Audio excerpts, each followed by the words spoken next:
திருவள்ளூர் நாடாளுமன்ற உறுப்பினர் திரு சசிகாந்த் செந்தில் அவர்கள்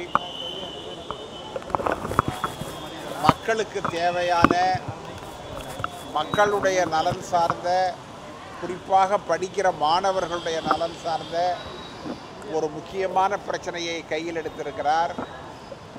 நமது மாநிலத்திற்கு வரவேண்டிய கல்வி நிதி வராமல் இருக்கிறது. அரசியல் காரணங்களுக்காக மோடி அரசாங்கம் இதை நிறுத்தி வைத்திருக்கிறார்கள். இது ஒரு ஃபெடரல் செட்டப். மத்திய அரசு மட்டுமே இந்த தேசத்தை ஆளவில்லை, மாநில அரசும் சேர்ந்துதான் ஆளுகிறது. கூட்டாட்சி தத்துவம் என்பது சம அதிகாரம் உடையது. ஆனால் அந்த அதிகாரத்தை நீங்கள் மீறுகிறீர்கள். தமிழகத்திற்கு வரவேண்டிய நிதியை தடுக்கிறீர்கள். தமிழில் ஒரு பழமொழி உண்டு, எரியிற நெருப்பை அணைக்கணும்னா கொல்லிக்கட்டையை வெளியில் இழுத்துங்கன்னு சொல்லுவாங்க. கொல்லிக்கட்டையை வெளியில் இழுத்துக்கிட்டால் அரிசி கொதிக்காது. அதை மையமாக வைத்து மோடி அரசாங்கம் இந்த தவறை செய்கிறார்கள். தமிழகத்திற்கு தர வேண்டிய கல்வி நிதியை 2 ஆண்டு காலமாக கொடுக்காமல் இருக்கிறார்கள். நாடாளுமன்றத்தில் பலமுறை பேசியாகிவிட்டது. எங்களுடைய நாடாளுமன்ற உறுப்பினர்கள் பேசியிருக்கிறார்கள். திராவிட முன்னேற்ற கழகத்தினுடைய நாடாளுமன்ற உறுப்பினர்கள் பேசியிருக்கிறார்கள். முதலமைச்சர் பல முக்கியமான கூட்டங்களிலே இதை சொல்லியிருக்கிறார். ஆனால் இவ்வளவு இருந்தும் நம்முடைய நலன் புறக்கணிக்கப்படுகிறது, நம்முடைய உரிமை மீறப்படுகிறது. எனவே அந்த கோபத்தில்தான் இன்றைக்கு சசிகாந்த் செந்தில் அவர்கள் இந்த உண்ணாநிலையை ஆரம்பித்திருக்கிறார்கள். இன்றோடு 4வது நாள். அவர் உடல்நிலை மோசமடைந்திருக்கிறது, மிகவும் சோர்வாக இருக்கிறார். நான் சென்ற நேரத்தில்தான் தலைவர் ராகுல் காந்தி அவரோடு தொலைபேசியில் பேசினார். மல்லிகார்ஜுன் கார்கே அவர்கள் பேசினார்கள். கேசி வேணுகோபால் அவர்கள் பேசினார்கள். தமிழக காங்கிரஸ் கட்சியினுடைய பொறுப்பாளர் கிரீஷ் அவர்கள் பேசினார்கள். பலரும் அவரிடம் பேசி, உங்களுடைய முயற்சி பாராட்டத்தக்கது, ஆனாலும் இதற்கு மேல் இதை நீடிக்க வேண்டாம், நீங்கள் தயவு செய்து உங்களுடைய போராட்டத்தை பின்வாங்கிக் கொள்ளுங்கள் என்று அவர்கள் கேட்டிருக்கிறார்கள். ஆனால் சசிகாந்த் செந்தில் அவர்கள் உறுதியாக இருக்கிறார். நான் கடைசி வரை இந்த போராட்டத்தை தொடருவேன் என்று அவர் கேட்டுக்கொண்டிருக்கிறார். என்னுடைய சொந்த கருத்து கூட, அவருடைய போராட்டம் மக்களிடம் சென்றிருக்கிறது. தமிழகத்தில் மட்டுமல்ல, இந்தியாவில் கூட முக்கியமான ஊடகங்களெல்லாம் இந்த செய்தியை பரப்பி இருக்கிறார்கள். ஒரு நல்ல நோக்கம், மக்களிடம் அது எடுபட்டு இருக்கிறது, சென்று சேர்ந்திருக்கிறது. எனவே அவர் தன்னுடைய போராட்டத்தை கைவிட்டு விடலாம் என்பது என்னுடைய கருத்து. நானும் அதை சொன்னேன். ஆனால் தோழர் சசிகாந்த் அவர்கள் மிக உறுதியாக இருக்கிறார். திரும்பவும் இன்று மாலை காங்கிரஸ் தலைவர்கள் அவரோடு பேச இருக்கிறார்கள். பேசிய பிறகு ஒரு முடிவிற்கு வரும். முதல்வர் சுற்றுப்பயணம் சுற்றுலா பயணம்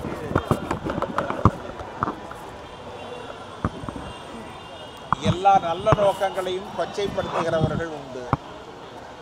எனவே இதற்கெல்லாம் பதில் சொல்ல வேண்டிய அவசியமே இல்லை. முதலமைச்சர் தன்னால் முடிந்ததை செய்கிறார். இந்த மாநிலம் தொழில்துறையில் வளர வேண்டும் என்று விரும்புகிறார். அந்நிய மூலதனமும் அந்நிய தொழில்நுட்பமும் வந்தால்தான் ஒரு மாநிலம் முன்னேற முடியும். எந்த காலத்திலும் முதலமைச்சர் மாநிலுடைய முன்னேற்றத்திற்கு தடையாக இருந்ததில்லை.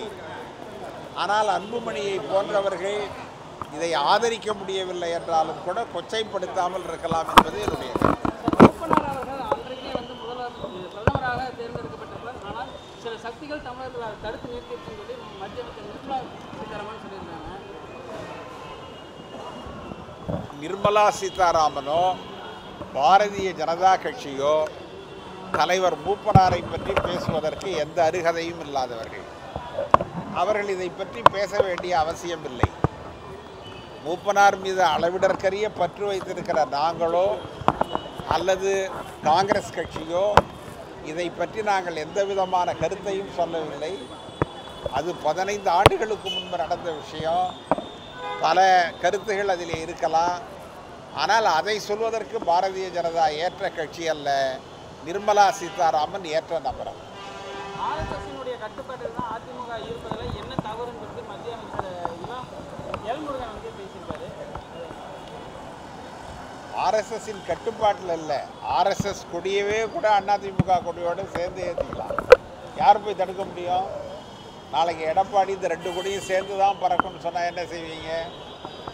ஏன் ஆர்எஸ்எஸ் கூடாது என்று சொன்னால் ஒரு சிலர் கேட்கிறார்கள், ஏன் ஆர்எஸ்எஸ் கூடாது, ஏன் ஆர்எஸ்எஸ் கூடாதுங்கிறாங்க. ஆர்எஸ்எஸ் ஏன் கூடாதுன்னு சொன்னால், ஆர்எஸ்எஸ் மக்களை ஜாதி ரீதியாக பிரிக்கிறது, மத ரீதியாக பிரிக்கிறது. இந்த நாடு சுதந்திரம் அடைந்த பொழுது அந்த போராட்டத்தில் ஆர்எஸ்எஸ் பங்கு கொள்ளாத ஒரு அரசியல் இயக்கம். அன்றைக்கு எல்லாரும் பங்கெடுத்துக்கிட்டாங்க. பொது உடைமை கட்சிகள் பங்கெடுத்து கொண்டார்கள், திராவிட இயக்கம் பங்கெடுத்து கொண்டது, சோஷலிஸ்டுகள் பங்கெடுத்து கொண்டார்கள், காங்கிரஸ் தலைமை ஏற்று நடத்தியது. ஆனால் ஆர்எஸ்எஸ் மட்டுமே, ஆர்எஸ்எஸ்ஸினுடைய தலைவர்களோ, ஏன் வாஜ்பாய் கூட அரை மணி நேரம் கூட சிறையில் இருந்தவர் கிடையாது. சுதந்திர போராட்டத்தில் அத்வானி சிறையில் இருந்தவர் கிடையாது, மோடி இருந்தவர் கிடையாது, அமித்ஷா இருந்தவர் கிடையாது. எனவே தான் நாங்கள் சொல்லுகிறோம், இந்த தேசத்தினுடைய சுதந்திர போராட்டத்தில் கூட பங்கெடுத்து கொள்ளாத ஒரு எதிர் சக்திகள் அவர்கள். எனவே ஆர்எஸ்எஸ்ஸை மக்கள் வெறுக்கிறார்கள், மக்கள் ஒதுக்கி வைக்கிறார்கள். விடுதலை போராட்ட வீரர், இந்திய கம்யூனிஸ்ட் இயக்கத்தினுடைய அடையாளமாக விளங்கி கொண்டிருக்கிற தோழர் ஆர் நல்லக்கண்ணு அவர்கள் உடல்நலம் பாதிக்கப்பட்டு மருத்துவமனையிலே சில நாட்களாக அனுமதிக்கப்பட்டிருக்கிறார். இன்றைக்கு அவரை சந்தித்து உடல்நலம் விசாரித்தோம். அவர் வருபவர்களை அடையாளம் கண்டுகொள்கிற அளவுக்கு உடல்நலத்திலே முன்னேற்றம் என்பது ஏற்பட்டிருக்கிறது. எங்களை பார்த்து எங்களை வரவேற்றார். ஒரு மருத்துவர்களுடைய தீவிரமான சிகிச்சையினுடைய விளைவாக உடல்நலத்திலே நல்ல முன்னேற்றம் ஏற்பட்டிருக்கிறது. அவர் விரைவில் நலம் பெற்று திரும்ப வேண்டும் என்று மார்க்சிஸ்ட் கம்யூனிஸ்ட் கட்சியின் சார்பில் நாங்கள் எங்களுடைய விருப்பத்தை தெரிவித்துக் கொள்கிறோம். திருவள்ளூர் நாடாளுமன்ற உறுப்பினர் திரு சசிகாந்த் முன்னாள் ஐஏஎஸ் அவர்கள் ஒரு காலவரையற்ற உண்ணாவிரத போராட்டத்தை மேற்கொண்டு உடல்நலம் பாதிக்கப்பட்டு இப்போது அரசு மருத்துவமனையில் அனுமதிக்கப்பட்டிருக்கிறார். ஒன்றிய பிஜேபி அரசாங்கம் தமிழ்நாட்டு மாணவர்களுடைய கல்வியிலே கை வைக்கக்கூடிய அளவுக்கு தமிழ்நாட்டுக்கு வழங்க வேண்டிய நிதியை வழங்காமல் ஒரு அடாவடித்தனமான அணுகுமுறையை அது மேற்கொண்டிருக்கிறது. தமிழ்நாடு அரசாங்கம், தமிழ்நாடு முதலமைச்சர் அவர்கள் கடிதம் எழுதுவது, அமைச்சர்களை நேரடியாக அனுப்பி பேசுவது போன்ற பல்வேறு முயற்சிகள் எடுத்ததற்கு பிறகும் தமிழ்நாட்டுக்கு வழங்க வேண்டிய, கல்விக்கு வழங்க வேண்டிய நிதியை அது வழங்கவில்லை. கல்வி உரிமை சட்டத்தின்படி வழங்க வேண்டிய, தனியார் கல்வி நிறுவனங்களுக்கு வழங்க வேண்டிய நிதியை வழங்காமல் இந்த ஆண்டு கல்வி உரிமை சட்டத்தின் கீழ் 25% இடஒதுக்கீட்டிலே மாணவர்கள் சேர்க்கப்பட வேண்டியது என்பதும் இந்த ஆண்டு நடக்காமல் ஏழை எளிய மாணவர்களுக்கு அந்த வாய்ப்பு என்பது பறிக்கப்பட்டிருக்கிறது. ஆகவே தமிழ்நாட்டு மாணவர்களுடைய நலனை முன்னிறுத்தி தமிழ்நாடு அரசாங்கத்திற்கு ஒன்றிய பிஜேபி அரசாங்கம் வழங்க வேண்டிய நிதியை உடனடியாக வழங்க வேண்டும் என்கிற ஒரு நியாயமான கோரிக்கையை வற்புறுத்தி பாராளுமன்ற உறுப்பினர் அவர்கள் தன்னுடைய உடலை வருத்தி கொண்டு ஒரு காலவரையற்ற உண்ணாவிரத போராட்டத்தில் ஈடுபட்டிருக்கிறார்.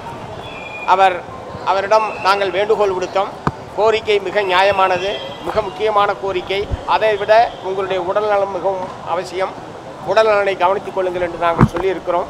இதன் வாயிலாக ஒன்றிய பிஜேபி அரசாங்கத்தை வற்புறுத்த விரும்புவது, தமிழ்நாட்டுக்கு வழங்க வேண்டிய, சட்டப்படி வழங்க வேண்டிய கல்விக்கான நிதியை உடனடியாக வழங்குவதன் மூலமாக ஒரு நாடாளுமன்ற உறுப்பினரின் உயிரை காப்பாற்ற வேண்டும். நாடாளுமன்ற உறுப்பினருடைய அந்த உண்ணாவிரத போராட்டத்தை முடிவுக்கு கொண்டு வருவதற்கு ஒன்றிய பிஜேபி அரசாங்கம் முன்வர வேண்டும் என்று மார்க்சிஸ்ட் கம்யூனிஸ்ட் கட்சியின் சார்பில் வற்புறுத்தி கேட்டுக்கொள்கிறேன். அரசு பள்ளியில் மாணவருடைய எண்ணிக்கை குறைஞ்சிருக்கு சொல்லி அண்ணாமலை சொல்லியிருக்காரு. கடந்த வருஷத்தோட இந்த வருஷம் குறைஞ்சிருச்சு, ஆனால் அரசு மாற்றி சொல்கிறாங்க. இல்லை, அது அவர்கிட்ட தான் கேட்கணும், எந்த அடிப்படையில் சொல்கிறாங்க. இயல்பாக நம்முடைய கல்வி அமைச்சர் சொல்கிறது, வழக்கத்தை விட அரசு பள்ளிகளில் மாணவர்களுடைய சேர்க்கை என்பது அதிகமாக இருக்கிறது என்பதுதான் தமிழ்நாடு அரசின் சார்பில் சொல்லக்கூடிய கருத்து. இரண்டாவது, இந்த தனியார் கல்வி நிறுவனங்களில் சேர வேண்டிய 25% இடஒதுக்கீடு இல்லாத நிலையில் அந்த மாணவர்களில் ஒரு கணிசமான பகுதியினர் அரசு பள்ளியிலே சேர்ந்திருப்பதற்கான வாய்ப்பு என்பது இருக்கிறது. ஆகவே அண்ணாமலை அவர்கள் எதுவாக இருந்தாலும் தமிழ்நாடு அரசாங்கத்தின் மீது ஏதாவது குற்றம் சொல்ல வேண்டும், குறை சொல்ல வேண்டும் என்பதே வழக்கமாக வைத்திருக்கிறார். அந்த அடிப்படையில் தான் இது வந்து எடுத்துக்க வேண்டியிருக்கு. சார், சுங்க கட்டணம் வந்து உயர்ந்திருக்கு. அது கடுமையான பாதிப்பை ஏற்படுத்தும். விலைவாசி உயர்வுக்கு மிகப்பெரிய அடிப்படையாக இது விளங்கும். ஏற்கனவே உயர்த்துவதாக அறிவிப்பு வந்த போதே கடுமையான கண்டனத்தை, எதிர்ப்பை மார்க்சிஸ்ட் கம்யூனிஸ்ட் கட்சி தெரிவித்திருக்கிறது. இன்றைய தினத்திலிருந்து அது அமுலுக்கு வந்திருக்கிறது. இந்த அபரிமிதமான சுங்க கட்டண உயர்வை திரும்ப பெற வேண்டும் என்பதை வற்புறுத்துகிறார்.